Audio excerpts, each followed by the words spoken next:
Long before the world was mapped and named, before history learned how to write itself down, there lived a man whose music could bend reality itself.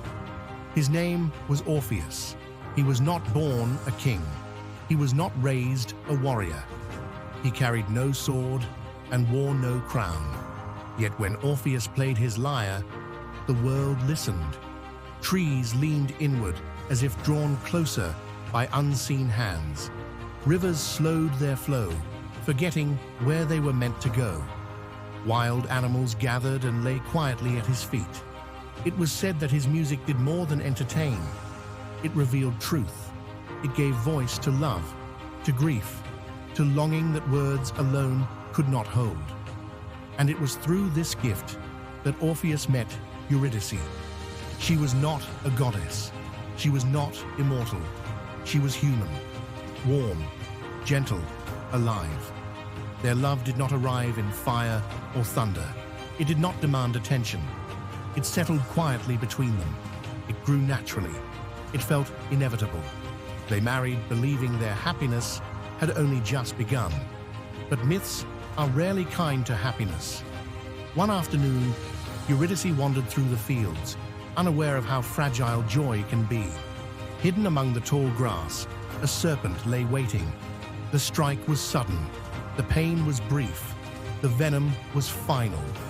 Eurydice collapsed, her life slipping away before help could arrive. Orpheus reached her too late. For the first time, the man whose music moved the world found himself powerless. He sang, but the song could not save her.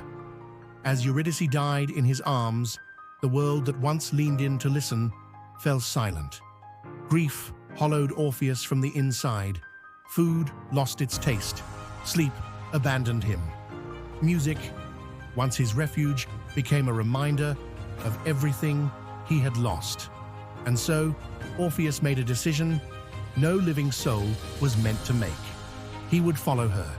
He would descend into the underworld and bring her back. Through caves and shadows he traveled, past the edge of the known world, into the land of the dead.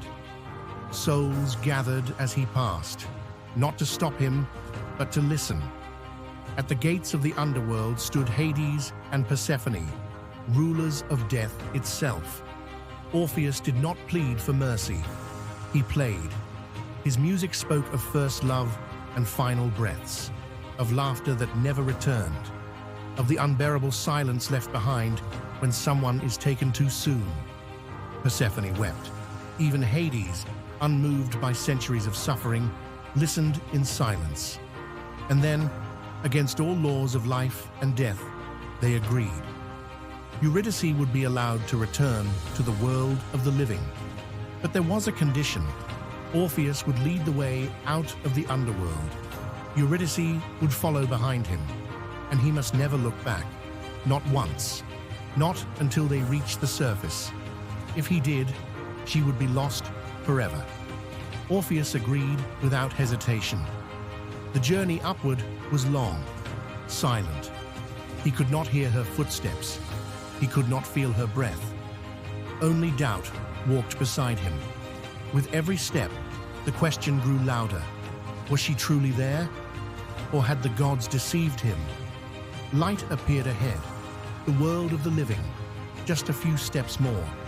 And then, at the very edge of hope, doubt won. Orpheus turned. Eurydice was there, reaching for him. But as their eyes met, her body began to fade. She did not scream. She did not curse him. She only whispered his name. And she was gone. Orpheus stood in the sunlight, holding nothing but air. The underworld had kept its promise. He had broken his. From that day on, Orpheus played no songs of joy, only sorrow.